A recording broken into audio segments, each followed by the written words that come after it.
Hey guys, Drifter here. Welcome to Modern Warfare in Depth. In today's episode, we're going to be reviewing the brand new Grau 5.56 assault rifle, which was just added in Season 2 of Modern Warfare, and I think that this is the better of the two new weapons. It's not perfect, it definitely has flaws, but I do see it used more frequently, and I think people are going to like it better in the long run. And the neat thing about it is, kind of like the Striker, you can kit it to do almost anything. It's like a Swiss Army knife of weapons, but personally, I think it's really made to be a little bit more of a rushing SMG than it is other things. The Grau 5.56 rate of fire is 730 rounds per minute, which is pretty average for assault rifles. It's not particularly fast or slow. It's almost perfectly middle of the pack. The Grau 5.56 damage profile is very similar to that of the M4 and several of the other assault rifles, dealing 42 damage to the head up close and decreasing to 30 and 34 at long ranges. So it's pretty much always a 3-shot kill, maybe a little bit less at truly extreme ground war level ranges that I can't accurately test. The body and limbs, and that's the chest, stomach, and limbs, are all 28 to 23, which is very, very similar to that of the M4. Which is, by the way, 4 to 5 shots to kill, just in case anybody was curious. And the ranges on this are kind of interesting, to say the least. The base range is 32 meters, which is, in my opinion, quite nice. If you put the ultra-small drifter barrel on it, shout out to Infinity Ward for naming an attachment after me, it only goes down to 25 meters, which isn't as bad of a penalty as I would have thought for something that increases your ADS time and reduces recoil. The ARCHANGLE barrel will increase it massively up to 47 meters. The XRK Season is 42, so about a 10 meter gain. And the FSS Nexus is 46 meters. So almost all of these significantly boost your already good range, except of course for the drifter barrel, which doesn't hurt it that badly. And if you want to go for the absolute maximum 4-shot kill range to the body, if you put the longest barrel, the monolithic suppressor, and you pray really hard that your bullets were loaded with extra powder, it'll go up to 52 meters, which for this type of weapon is quite excellent in my opinion. This is a very, very solid 4-shot range, and it's well beyond the range at which you're probably going to be able to be accurate with the weapon. Unfortunately, despite having these good attributes, the time to kill on this weapon is only slightly faster than the M13.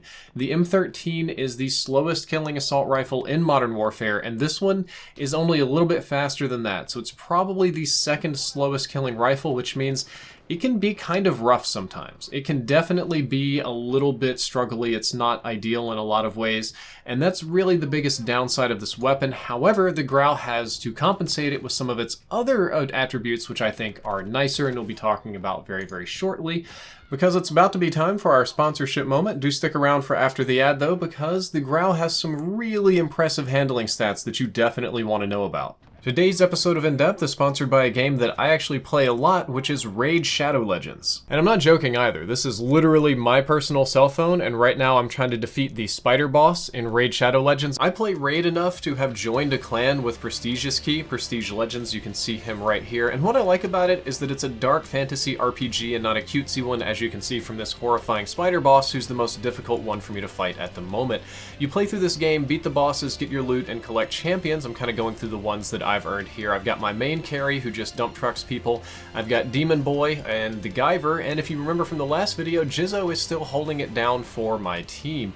It's fun for me to play as kind of a chill game because I kind of always liked RPGs, but I don't have the time to play them with In-Depth and Call of Duty going on, so I kind of run a few rounds in between editing and other stuff.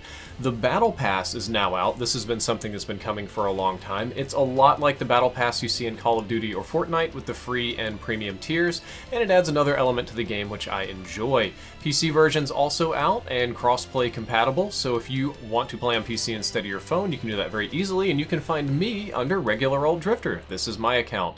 Amazon Prime has promos that tie into it, just like Twitch Prime. You get free champions, free loot, free cool stuff just by linking your Amazon accounts. And for new players, you get 100,000 silver just for signing up, and the free champion Jotun, my pirate boy, who I actually do not have access to because I did not join at this time. I have to earn him, but you guys get him for free. This only lasts for 30 days, so now's a good time to sign up. And in case I didn't already mention it, the link that gets you all of these goodies is the very first one in the description, so click it and sign up. Recoil, also not very nice. It isn't terribly high, but it's a little bit shaky. The gun shake and the iron sight shake is really strong, and I find it to be unpredictable. The base recoil on the base weapon is something that many of you are going to have a difficult time with. I personally did not enjoy it.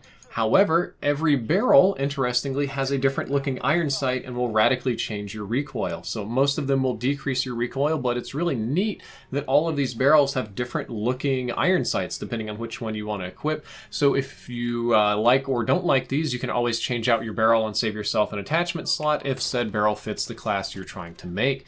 The base aim down sight's time is 233 milliseconds. The drifter sight is 200 milliseconds, so about 2 frames faster right there. The Archangel barrel is 333 milliseconds, so a very significant slowdown. The XRK Season barrel I found to be identical to the base barrel at 233, so if you're looking to just kind of change out your optics, or your iron sights, that's not a bad way to go.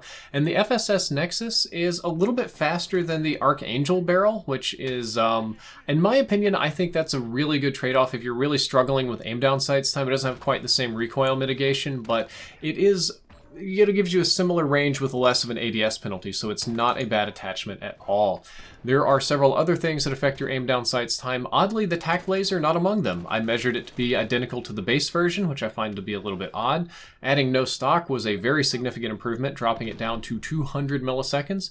The XRK Void Grip is 216 milliseconds, and we've got 50 and 60 round mags at 233 and 250 respectively. So really the only one that's going to slow down your ADS is the 60 round mag, but they'll both have minor impacts on your movement speed. But if you combine these with the no stock, they'll roughly cancel out. Well, maybe except for the cost on your recoil. Sprint out times on this weapon are more standard for assault rifles. There were no surprises here. It's 266 milliseconds for the base, 233 milliseconds for the XRK Void stock, and 216 milliseconds for the 5 milliwatt laser. So this one is more similar. The last episode, the Voids, the new grip and the laser were the same strength. This one, not so much. We're back to the laser being powerful. Minimum aim down sights and minimum sprint out time are quite good for rifles.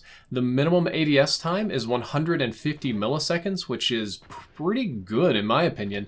And the minimum sprint out time is 166 milliseconds, which is also pretty good. I don't really have any complaints about these two whatsoever. Your attachments will determine if you're going to be using this as a rushing PDW or as an M13-like weapon. It's going to depend on what you want, and you can kit it to do really either one. It won't be exactly like the M13, but it'll have a few advantages that the M13 does not. The full reload time on this weapon is 1.33 seconds. That's if you have a round still in the chamber. And the empty reload time, if you need to rechamber a round, is 1.7 seconds. And I do want to note that that's the time at which you actually get the bullets in the gun. There is still an animation that you have to cancel. Ozzy, could you not, scratch me while I'm doing in-depth audio? Thank you, buddy. I know we're going to get pizza in a little bit. Sorry, guys. Ozzy's being a little bit bad. The magazine size can be boosted up to 50 or 60. You may need them for a weapon like this since it's going to take quite a few shots to kill. It's a good attachment. It's worth looking into. Generally, I try to avoid mag boosting attachments on anything that's not an SMG, but since I kind of use this one like an SMG a lot of the time, I think that they are worthy. In my opinion, the Grau 5.56 is probably not the overall best weapon in the game. It's definitely no replacement for the M4 or for the Kilo, but I do find it to be really fun and satisfying to use. There's nothing wrong with this weapon. It's quite nice in a lot of different ways. It's just kind of niche. What you want to do with it is you want to go for specializations instead of balance, and you want to run this weapon as either the most insane rushing assault rifle possible just for the fun of it, or what you can do if you kit it for long range, it's kind of a slightly better M13. In the same way that the M13 is a low damage weapon that compensates for having really low recoil, along with a really high rate of fire, the Grau has more damage but less rate of fire, and it'll have similar recoil when you kit it like that. It will probably still kick a little bit more. So if you are one of those players that enjoy the M13 and you don't run it the stealth suppressed M13, and you want a weapon that just has a little bit more oomph to it, then I think the Grau could be for you. And I have two classes to recommend. This one is a little bit more on the balanced side of classes. The FSS Archangel, I'm butchering those words today, has incredible range, and it has better iron sights than the base version, which is really, really nice. You run the Commando grip to further increase your recoil consistency, and you can run 50 or 60 round mags as needed, since you're gonna need a lot of shots to kill people. The Void grip is one of the best things in the game for increasing your sprint out, or sorry, decreasing your sprint out and aim down sights time. Makes it better is what my brain was trying to say. So putting that on there, maybe not the most powerful individual attachment for a category, but the best overall to kind of mitigate some of the handling losses that you're going to get with the other attachments on this weapon. And for slot number 5, I think sleight of hand is a good way to go. If you weren't going to run sleight of hand on this weapon and just rely on the big magazines to carry you, I would want to say something like altering the stock, or maybe putting a laser on there to decrease your aim down sights time a little bit. But sleight of hand is just kind of nice to keep your bullets flowing. And then you have the ultimate PDW version. And this one I think is the most fun one. I think maybe I'm getting ahead of myself, maybe I'm big-headed, maybe Reddit is right and I am an egotistical maniac with no consideration for others, but I have a feeling the Drifter barrel was literally made for me, and I have to just go, swoon, Infinity Ward, you made a barrel attachment for me. Not a whole gun, but still an attachment. The Drifter barrel is really cool because you get faster aim down sights time, and you get less recoil, which is just really cool. In my opinion, it's very difficult to beat that, though it does hurt your range a little bit. Adding the no stock on top of that is going to greatly increase your recoil, but it's going to make it a very snappy weapon and let you run faster.